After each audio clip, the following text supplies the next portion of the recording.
Let's actually put some of this to Harish Krishnan. He's co-CIO, head equity at Aditya Birla Sun Life AMC.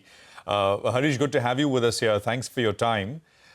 So much to talk about, but let's start with what is most pressing and urgent, which is de-escalation, both with regards to India-Pakistan and, at least, India's agreed to pause strikes for now.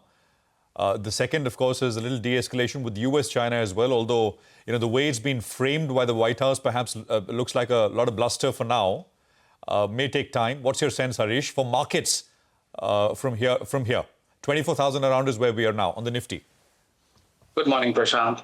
So from armed forces and the military escalations that we had seen and a de-escalation, I think pretty much this is playing per script of the market. So even if one were to look at how the Indian markets reacted during all these skirmishes, it was a very measured kind of a correction, nothing in a very panic kind of a zone. And therefore, we do welcome the pausing of these kind of hostilities. Businesses like certainty. And therefore, any development to kind of get in these kind of de-escalatory noises is very much welcome. Of course, the key aspect is that hopefully this deters any further strikes in time that various terrorist groups kind of do in India. But I think the bigger cue that came through was the potential trade deal with China. And to be quite honest, this has taken me by surprise. Primarily because I thought that this would be possibly one of the last deals that the US and China is going to agree to. While details are still very sketchy, for all you know, this could just be a resumption of talks or some of the fringe areas of concern like fentanyl sales, etc. That could kind of get wrapped up. But we really need to see how this is going to go through.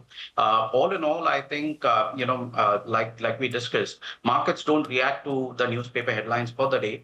They tend to move towards what the likely newspaper headlines are going to be about anytime between 6 to 9 months from now. And this was our view even, when markets corrected and all of these developments were kind of impacting markets in Jan, Feb and March of this year. I would like to think that, we really need to see a lot more details now after a good 10, 11, 15% rally from the lows.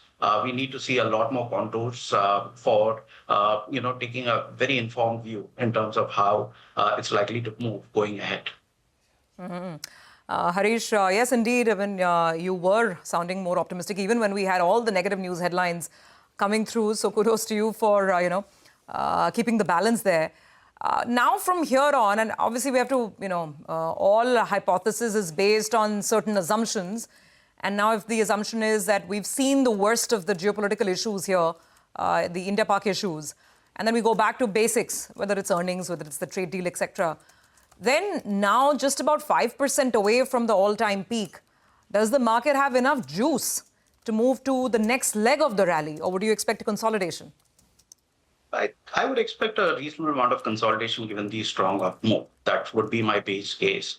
Having said that, I think that the leaders of the next big wave are starting to come through, and they are unlikely to be what led the rally in the last 3-5 years. So we have a very strong view that there is going to be a dramatic sector rotation going ahead, and therefore we need to be a bit mindful as to which are the kind of sectors and positioning that we want to get into incrementally. So that's point number one. Secondly, we do have a view that given what's happening, especially with the dollar index, and that's something that we would really want to keep a close tab on as to where it settles down in under 3 to 4 months. I think we're going to see some dramatic flows coming in from foreigners. The last 10 years, foreign portfolio investors have kind of been, a muted spectator as far as Indian capital markets are concerned. A lot of selling they've done, a lot of private equity has come through, and then they've come in as form of exits.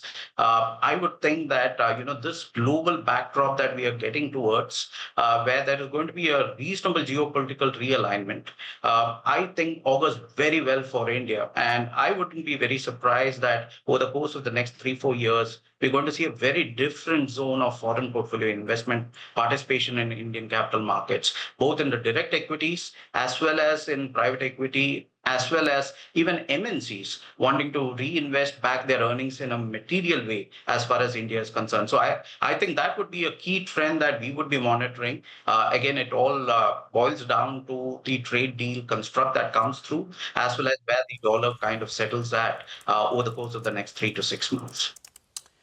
Hi, Harish. Good morning. Good to see you, Ben. I recall you making this comment that maybe by Diwali we'll be singing another tune altogether. You want to put a level to the Nifty? We're holding at around 24,000 odd. Give and take all the cues. What do you think? Should we be, maybe a 4-5% higher from here? Would that be a fair assumption, or even higher than that? And give us your top bet that you have in terms of a sector. What would the sector be that you're most bullish on, given the flows picture, given the valuations, and given the industry tailwinds? Go ahead. Sure. So I don't think, we are any good at predicting near-term, levels and trends. But what I did say that, we do think that on a fundamental basis, earnings are going to sing a very different tune as we start ending FY26 and get into FY27. Again, the context of what I said, we were saying that, if earnings are currently growing at 5-6%, we do think that, it has the potential to go to anywhere between 12 to 13% over the course of the next 12 to 18 months. And this rate of change is what I think will get the markets excited, because markets don't work on absolutes, they work on the rate of change. So that was the point with respect to a different tune.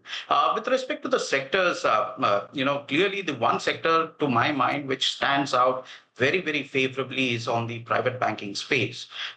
This is a space, where while we've seen a good outperformance in the last 6 months or so, from a 3-year and a 5-year perspective, it's been a laggard,